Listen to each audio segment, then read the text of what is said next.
Bienvenue sur Top Invest, la chaîne des tops d'investissement. Ici, on parle essentiellement d'entreprises de qualité. Alors, est-ce qu'au prix actuel, Kering représente une opportunité d'investissement en date d'aujourd'hui? C'est la question à laquelle on va répondre en se basant sur les états financiers de la compagnie. Donc, n'oubliez pas, si ce contenu vous plaît, abonnez-vous massivement. Également, abonnez-vous au Discord, c'est totalement gratuit afin de pouvoir continuer à bâtir la communauté.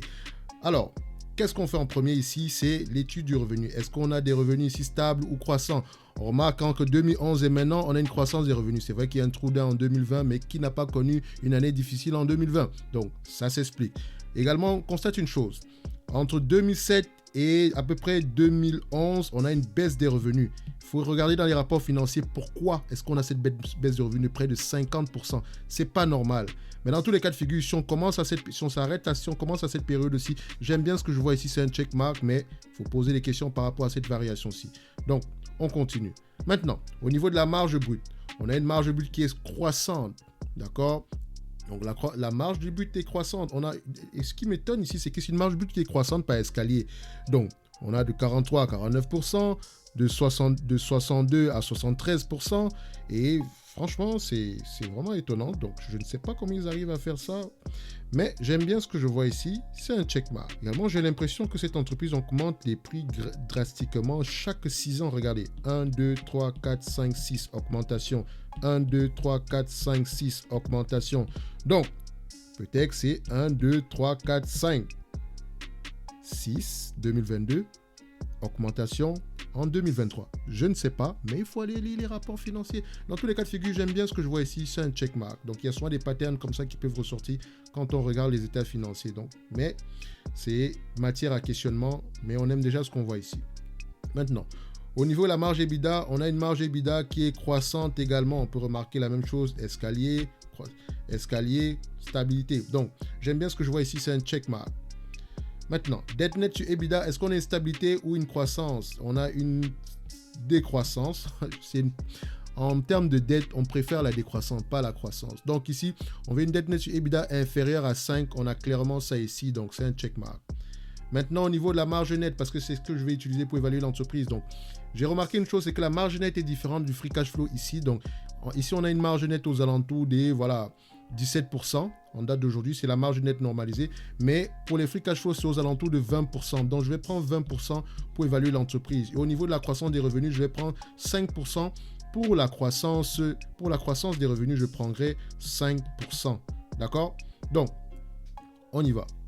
Maintenant, quand on regarde le multiple de PER à utiliser ici, la moyenne est de 17. D'accord, 16.84, donc j'arrondis toujours. En date d'aujourd'hui, on a 17.23, donc on va se dire qu'on est correctement évalué. En date d'aujourd'hui, l'entreprise serait correctement évaluée. Ça se vérifie ici, regardez cette variation-là. À chaque fois qu'elle arrive ici, elle est correctement évaluée. Donc, ça, c'est par rapport au PER. Mais également, c'est une compagnie de luxe. C'est pas comme LVMH, parce que LVMH est plus diversifié dans le secteur du luxe que Kering. Donc, c'est sensiblement pas la même chose, mais c'est du luxe, n'empêche. Vous allez remarquer ici que je vais prendre 25 fois les PER comme maximum. Je vais prendre 22 comme minimum, comme moyenne. Et je prends 20 comme minimum. D'accord? Parce qu'elle mérite clairement s'échanger entre 20 et 22. Donc, maintenant, on passe à l'évaluation.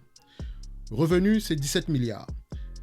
La marge de free cash flow, c'est 20%. 20% de 17 milliards, ça donne 3 milliards 540. J'ai utilisé 3 types de PER, un PER de 20, 22, 25. Maintenant, 20 fois les PER multipliés par 3 milliards 540 millions d'euros, moins la dette nette ici, ça revient à 536 euros l'action. Quand on prend 22 fois les PER, maintenant, pour 22 fois les PER, j'ai ajouté une différence. J'ai ajouté la croissance de 5% sur les 5 prochaines années en moyenne, ça revient à multiplier celui-ci, ce bénéfice net-ci, par 1,28, ce qui nous donne ici 4 milliards 532. Donc 22 fois les bénéfices avec la croissance de 5% sur les 5 prochaines années. Donc j'ai sous-estimé la croissance ici parce que les analystes, le management prévoient une croissance aux alentours de 7-8%. Donc, je vous ai toujours dit qu'on ne cherche pas à avoir précisément raison, on veut avoir le moins de tort possible. Donc, ici, qu'est-ce qu'on observe? 22 fois les PER multipliés par 4 milliards 532, moins la dette nette, ça donne 769 euros l'action ici. Et 25 fois les PER avec toujours le même free cash flow ici, donc toujours une croissance de 5%, ça revient ici à 879 euros l'action. Donc, la valeur de cette entreprise est située entre ces deux niveaux-ci.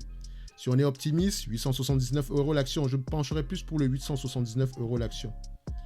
Donc, on va se dire 880 € l'action, c'est la valeur de l'entreprise en date d'aujourd'hui, en prenant en considération la croissance, bien sûr. Et qu'est-ce qu'on observe ici?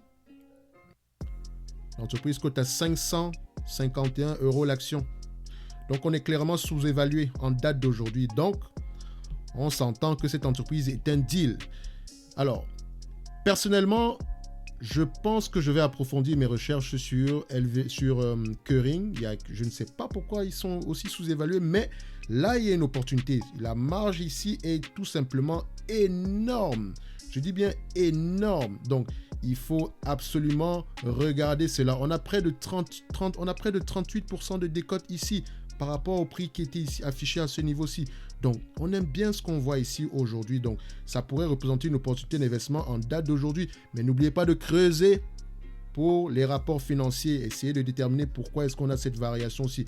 Donc, on s'entend que pour les plus patients, ceux qui ont acheté à ce niveau-ci, ils ont un peu mal au cœur en date d'aujourd'hui, vous savez. Donc, cette entreprise valait déjà 880 €. Mais à ce niveau-ci, l'acheter à 800 €, c'est un peu prétentieux. Donc, la patience est une vertu.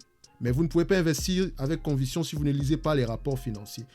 En date d'aujourd'hui, Kering représente une opportunité d'investissement selon les états financiers en prenant en considération une croissance de 5% en moyenne pour les 5 prochaines années, un PER de 25, ainsi qu'une marge de free cash flow de 20%. Donc, si vous êtes d'accord avec moi, ou si vous n'êtes pas d'accord avec moi, laissez-moi en commentaire, dites-moi ce que vous en pensez. Et on se donne rendez-vous à la prochaine vidéo. Merci.